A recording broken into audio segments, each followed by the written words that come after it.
নিতাই গৌরাঙ্গ জয় নিতাই গৌরাঙ্গ।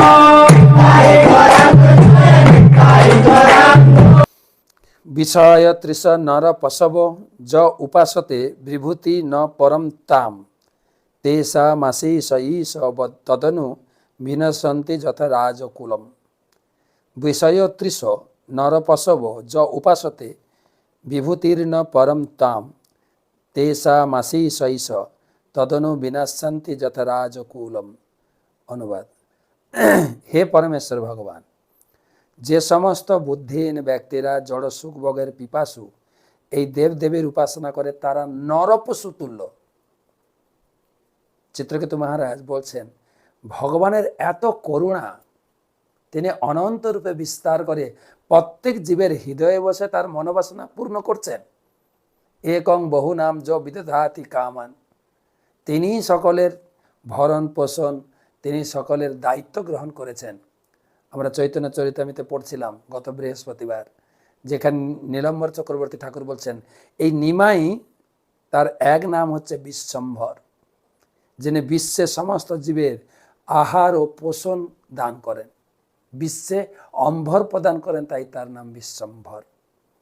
অবশ্য মহাপ্রভু সেই নামটাকে অন্যভাবে ব্যাখ্যা করেছেন। মহাপ্রভু নিজে, মহাপ্রভু বলছেন, আমি বিশ্বম্ভর নাম ধরি, নাম সার্থক হয় যদি বিশ্বে প্রেম ভরি। যদি সবাই হরি নাম করত, সবাই ভগবান কৃষ্ণের পূজা করত, সবাই কৃষ্ণ চিন্তায় মগ্নে থাকতো, তাহলে আমার বিশ্বম্ভর নামটা সার্থক হতো। আমি সকলের হৃদয়ে থেকেও সকলকে হরি নামে মত্ত করাতে পারলাম না। তোমরা আমাকে সাহায্য করো, আমি একা সম্ভব নয়। একলা মালাকার আমি কাহা কাহা যাব, একলা বা কত ফল পাড়িয়া বিলাবো, একলা উঠায় দিতে হয় পরিশ্রম। অতএব আমি আজ্ঞা, কেহ পায় কেহ না পায় রহে মনে ভ্রম, অতএব আমি আজ্ঞা দিলু সভা করে, এই প্রেম ফল দেহ যারে তারে। মহাপ্রভু বলছেন, আমার নাম বিশ্বম্ভর। এখানেও চিত্রকেতু মহারাজ বলছেন, আরে ভগবান তিনি বিশ্বম্ভর, সকলের চাহিদা পূরণ করছেন, সকলের মনোবাসনা পূর্ণ করছেন। তো তাকে বাদ দিয়ে দেবদেবীর পূজা করো? ছি, তুমি একটা পশু, নর পশু। আমি বলছি না, কিন্তু বলছেন চিত্রকেতু মহারাজ। তাদের পাশবিক প্রবণতার ফলে তারা আপনার আরাধনা না করে নগণ্য দেবতাদের পূজা করে, যারা আপনার বিভূতির কণিকা সদৃশ। আরে পূজা করবে তো ভগবানের পূজা করো, ভগবান নিজে বলেছেন, ঠিক আছে আমি দেবদেবীদের দিয়ে তোমাদের মনোবাসনা সব সাপ্লাই দিচ্ছি, তোমাদের যা প্রয়োজন, কিন্তু পূজা করো আমার পূজা করো। অহং সর্বস্ব প্রভব মত্ত সর্বং প্রবর্তন ইতিমত্তে ভজন্তে মাং বুধা ভাব সমান। আজকে একজন ফোন করেছিলেন ভদ্রমহিলা, যে 3 অধ্যায় 12 নম্বর শ্লোকটা, ইষ্টান ভোগান হেব দেবা দাস্যন্তে যজ্ঞ ভাবতা তৈ দত্তান অপ্রদায়ভ্য ভংস্তেস্তেন এ বস। যারা দেবতাদের ভোগ নিবেদন করে না খায় তারা চোর। এটা তো আমি বুঝতে পারছি না, আমি তো ভগবানের ভক্ত, আমি কি আবার দেবতাদের ভোগ লাগাবো? লাগান না, অসুবিধা কোথায়? তা ভগবানকে লাগাবেন। প্রথমে ভোগটা ভগবানকে নিবেদন করবেন, ভোগ হয়ে যাবে প্রসাদ, সেই ভোগ আপনি সবাইকে খাওয়ান না। বৈষ্ণব, দেবদেবী, গুরুদেব, গুরু পরম্পরা সবাইকে খাওয়াবেন, হয়ে যাবে মহাপ্রসাদ। কিন্তু এই শ্লোকের অর্থ যেটা ভগবান বলছেন 3 অধ্যায় 12 নম্বর শ্লোক গীতায়, যে আমার ভক্তরা আমাকে নিবেদন করে প্রসাদ পাবে, কিন্তু যারা আমার পূজা করে না, অ্যাটলিস্ট কমপক্ষে দেবতাদের পূজা করুক, ধর্মটা কমপক্ষে মানুক, সেই হিসাবে বলেছেন। গীতায় বলেছেন দেবদেবীর পূজা করো। তবে কারা করবে? যারা আমার পূজা করবে না, যারা বোকা, অল্প বুদ্ধি সম্পন্ন, তারা দেবদেবীর পূজা করবে। আর এখানে ভগবান তো মার্জিত ভাষা দিয়ে বলেছেন অল্প বুদ্ধি সম্পন্ন, তাদের বুদ্ধিটা খুব স্বল্প। আর এখানে বলছেন চিত্রকেতু মহারাজ, তারা নর পশু। গীতায়ও বলেছেন ভোগ ঐশ্বর্য প্রসক্তা নাম তয়া অপরিত চেতসা। এই ভোগ ভোগ ভোগ ভোগ করে ছুটছে লোকে। আমি কয়েকদিন আগে মায়াপুর থেকে, কলকাতা থেকে, দিল্লি থেকে ব্যাঙ্গালোর এলাম, কি লোকের ভিড়, এমনকি বিমানবন্দরেও লোকজন গিজগিজ করছে, লোক দৌড়াচ্ছে। আমরা যে টক শোতে বলেছিলাম, থাকবো না কো বদ্ধ করে, দেখবো এবার দুনিয়াটারে। লোকে কিভাবে কর্মের পাশে আবদ্ধ হয়ে বৌ বৌ করে ঘুরছে, শুধু ভোগ চাই। হ্যাঁ, কলকাতায় টাকা নেই যাব, দিল্লিতে নেই যাব, ব্যাঙ্গালোর। আবার ব্যাঙ্গালোরে এসে দেখছে বহু লোক ব্যাঙ্গালোর থেকে গেছে অস্ট্রেলিয়া, আমেরিকা, ছুটছে লোক, ছুটছে। দেশান্তরের ঘূর্ণি পাখি ঘুরছে মানুষ, কেবল ভোগ। তো এখানে তাদেরকে বলছে নরপশু। আরে দেবতাদের বা গীতাতে বলেছেন, যাবান অর্থ উদোপাকে সর্বত সংপ্লুত ওদকে তাবান সর্বেষু বেদেষু ব্রাহ্মণস্য বিজানত। ব্রহ্ম বা ভগবানের উপাসনা করাটা ক্ষুদ্র ক্ষুদ্র দেবদেবীর উপাসনা করার থেকে বৃহৎ জলাশয় ভগবানের উপাসনা করা।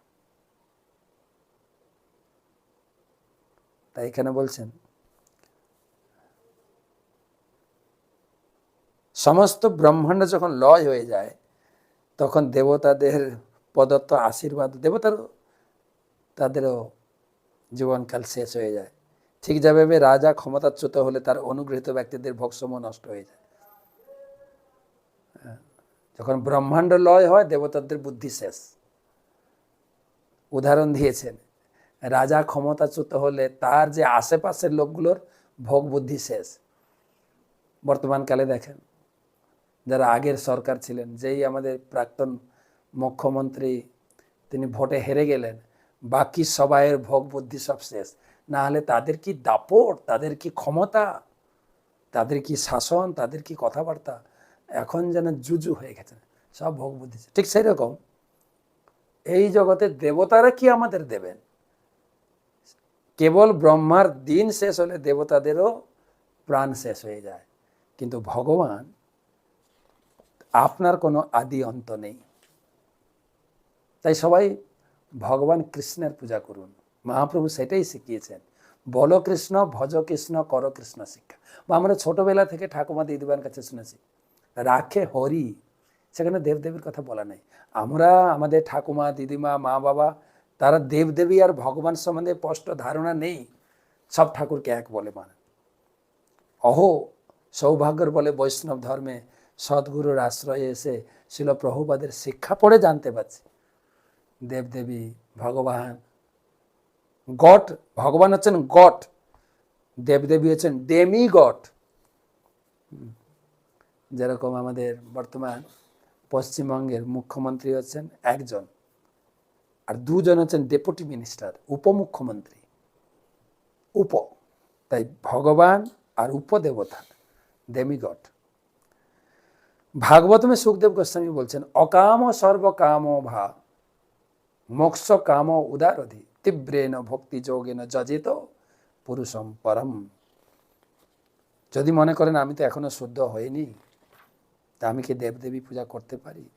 সুখদেব গোস্বামী বলছেন, না, কামনা বাসনা থাকলেও। অনেক লোক জিজ্ঞাসা করে, মহারাজ ভগবানের কাছে কি আমি এটা চাইতে পারি? আমি যে অবশ্যই চাইবেন। না, অনেকে বলে ভগবানের কাছে জড় কিছু চাইতে নেই। আমি বলি, জড় তাহলে যেহেতু জড় বাসনা আপনার আছে, কারো কাছে কি হাত পাতবেন? তো অন্য কারো কাছে যায় না, হাত পাতেন তো গোবিন্দর কাছে হাত পাতেন।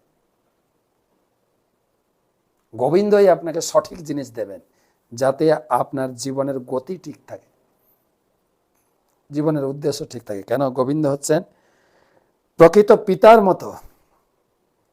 আপনার যে গোবিন্দ কারো অমঙ্গল করেন না, ভগবান যা করেন মঙ্গলের জন্য। কাম ধিয়স্তৈ রচিতা ন পরম রহন্তি যথা করম্ভ্য বিজানি জ্ঞান তন্ন গুণময়ে গুণগণতহস্য দ্বন্দ্ব জালানি। কাম ধিয়স্তৈ রচিতা ন পরম রহন্তি যথা করম্ভ বীজানি জ্ঞানাত্মন্ন গুণময়ে গুণগততহস্য দ্বন্দ্ব জালানি। যে পরমেশ্বরে কেউ যদি জড় ঐশ্বর্যের মাধ্যমে ইন্দ্রিয় সুখভোগের বাসনার বশে ও সমস্ত জ্ঞানের উৎস নির্গুণ আপনার উপাসনা করে, তাহলে দগ্ধ বীজ থেকে যেমন অঙ্কুর জন্মায় না, তেমনি তাদেরও আর এই পুনরায় এই জড়জগতে জন্মগ্রহণ করতে হয় না। জড় প্রকৃতির বন্ধনে আবদ্ধ হওয়ার ফলেই জীবকে জন্ম মৃত্যুর চক্রে আবর্তিত হতে হয়। কিন্তু যেহেতু জড়া প্রকৃতির অতীত, তাই সে নির্গুণ স্তরে আপনার সঙ্গ করে সেও জড়া প্রকৃতির বন্ধন থেকে মুক্ত হয়। যেরকম লোহাকে আগুনের মধ্যে ফেললে আগুনের গুণ প্রাপ্ত হয়ে যায়, লোহাই আগুন হয়, তাকে যে ছুঁবে পুড়ে যাবে। ঠিক সেভাবে চিত্রকেতু মহারাজ বলছেন, কেবল আপনার সঙ্গ, আপনার ভক্তের সঙ্গ করার ফলে সেও আপনার মতো জন্ম মৃত্যুর চক্র থেকে মুক্ত হয়ে যায়। কিরকম? দগ্ধ বীজ উদাহরণ দিয়েছে। যেরকম কোনো বীজ, কুমড়ের বীজ হোক, ধান হোক, যে ধান সিদ্ধ করা হয় চালের জন্য, সেই ধান মাঠে ফেললে গাছ হবে তো না, সিদ্ধ হয়ে গেছে, তো বয়েল হয়ে সিদ্ধ হয়ে গেছে। ঠিক সেরকম সাধনায় যদি কেউ সিদ্ধ লাভ করে, তার থেকে আর পরের জন্মই হবে না। কেন? সিদ্ধি দগ্ধ বীজ মানে একদম সিদ্ধ হয়ে গেছে, আর পুনর্জন্ম হবে না। প্রপাত বলছেন যে কোনো ভাবে ইন্দ্র সুখভোগের বাসনা হোক, চিত্রকেতু মহারাজ বলছেন ইন্দ্র সুখভোগের বাসনা নিয়েও আপনি কৃষ্ণ ভক্তি করুন। ধীরে ধীরে বাসনা শুদ্ধ হয়ে দগ্ধ বীজ আপনার থেকে আর জন্ম হবে না, আপনি ভগবত ধামে ফিরে যাবেন। কেউ যদি কোনো না কোনো মতে কৃষ্ণ ভক্তি লাভ করেন, এমনকি তা যদি জড়জাগতিক লাভের জন্য হয়, তার ফলে তিনি মুক্ত হবেন। কামা দেশাৎ ভয়াৎ স্নেহাৎ, এমনকি কাম দেশ ভয় স্নেহ অথবা যে কোনো কারণে হোক কৃষ্ণের সঙ্গে নিজেকে যুক্ত করুন। জিত মজিত তদা ভবতা যদাহ ভাগবতম ধর্মম অনবদ্যম নিষ্কিঞ্চনা যে মুনয় আত্মরামা যমুপাসতে অপবর্গায়। জিত মজিত তদা ভবতা যদায় ভাগবতম ধর্মম অনবদ্যম নিষ্কিঞ্চনা যে মুনয় আত্মরামা যমুপাসতে অপবর্গায়। হে অজিত, আপনি যখন আপনার শ্রী পাদপদ্মের আশ্রয় লাভের পন্থা স্বরূপ নিষ্কলুষ ভাগবত ধর্ম বলেছিলেন, তখন আপনার বিজয় হয়েছিল। চতুষ্ষণের মতো জড় বাসনামুক্ত আত্মারামেরও জড় কলুষ থেকে মুক্ত হওয়ার জন্য আপনার আরাধনা করেন, অর্থাৎ আপনার শ্রী পাদপদ্মের আশ্রয় লাভের জন্য তারা ভাগবত ধর্মের পন্থা অবলম্বন করেন। অর্থাৎ ভাগবত পন্থা হচ্ছে শ্রেষ্ঠ পন্থা, যার মাধ্যমে এই জীবনেই ভোগবাসনা পূর্ণ হবে এবং মনুষ্য জীবনের উদ্দেশ্য সার্থক হবে। হে ভগবান, তাদের আপনি আশ্রয় দান করে তাদেরকে মুক্ত করুন। এমনকি চতুষ্ষণাদি বড় বড় ব্যক্তিও আপনার চরণে আশ্রয় গ্রহণ করেছে। আপনার জয় হোক। আপনি আপনার এই ভাগবত ধর্মের পন্থা অবলম্বন করার জন্য বড় বড় ব্যক্তি আপনার চরণে আশ্রয় গ্রহণ করেছেন। তো 40 পর্যন্ত আমরা পড়লাম, বাকি 41 থেকে কালকে পড়ব। বলরাম কথা একটু বলি। নমস্তে বলিনা শ্রেষ্ঠ, নমস্তে মুসলায়ুধ, নমস্তেস্তু হলগ্রাম, নমস্তে মুসলায়ুধ, নমস্তে রেবণীকান্ত, নমস্তে ভক্তবৎসল, নমস্তে বলিরাম শ্রেষ্ঠ, নমস্তে ধরণীধর, পলম্বারে নমস্তেস্তু ত্রাহি মাম কৃষ্ণ পূর্বজ। তো বলরামের আমরা বিস্ময়কর লীলা আমরা বলেছি গতকালকের সত্রে। আজকে ধেনুকাসুর বধ। কৃষ্ণ তিনি যখন অঘাসুরকে বধ করেছিলেন, তার বয়স ছিল 5 বছর। 5 বছর বয়স পর্যন্ত বলা হয় বাল্য, তারপরে 6 থেকে 10 পৌগণ্ড। এই যখন 6-এ পা দিলেন, তখন গাই চড়ানোর মতো তিনি বায়না ধরলেন, এবার আমি গাই চড়াবো, বাছুর নিয়ে যাব না। বাবা মোটেই রাজি হচ্ছিলেন না, এখনো তুমি ছোটে আছো, যদি গাই একবার হেঁচড়া দিয়ে টেনে নিয়ে যায় তখন তুমি কি করবে? না, আমি যাব। আর যাব জেদ ধরলেন। আর তখন গাইরাও তারাও ধর্মঘট করছেন, কৃষ্ণ যদি যায় আমাদের নিয়ে তাহলে যাবো, যাব না। আমার মনে হয় আমাদের কমিউনিস্ট পার্টি ধর্মঘট করছিল না, এই গাইদের থেকে এসছে নাকি ধর্মঘট? তো গাই চড়ানো শুরু হলো, সখারা যেতেন, তাদের মধ্যে লিডার ছিলেন বলরাম। বলরামকে খুব প্রশংসা করতেন। যেই রাস্তা দিয়ে যেতেন সখারা, গাছের ফুলগুলো ঝরে পড়তো, যেন বলরামের মাথায়। সবাই বলছেন, বলরাম তোমাকে সবাই পুষ্পবৃষ্টি করছে, লতা পাতা তোমার চরণ ধরে তোমাকে প্রণাম করছে। ধন্য বৃন্দাবনবাসী, ধন্য তোমার মতো ব্যক্তিত্বের দর্শন, স্পর্শন এবং চরণ ধুলি শিখতে হয়।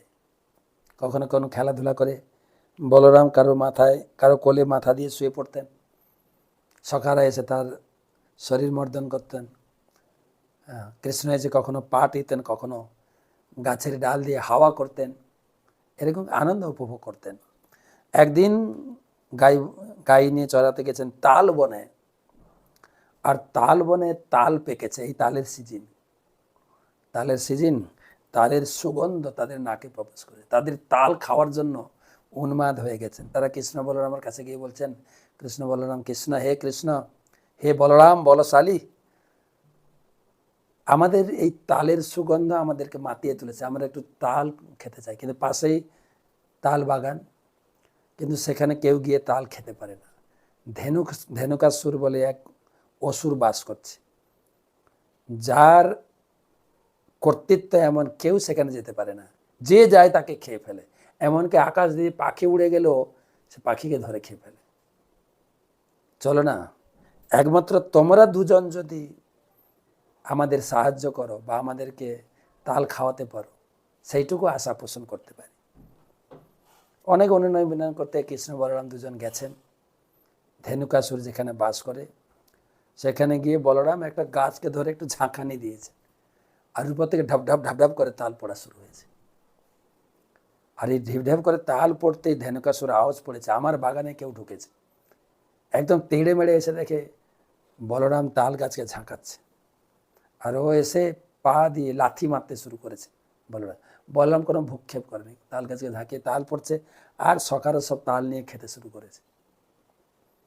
আর অনেকবার জোরে জোরে লাথি মারা শুরু। বলরাম তখন খপ করে দুটো পিছনের পা ধরে লাটিমের মতো ঘোরাতে শুরু করেছে। ঘোরাতে ঘোরাতে ছুঁড়ে দিয়েছে।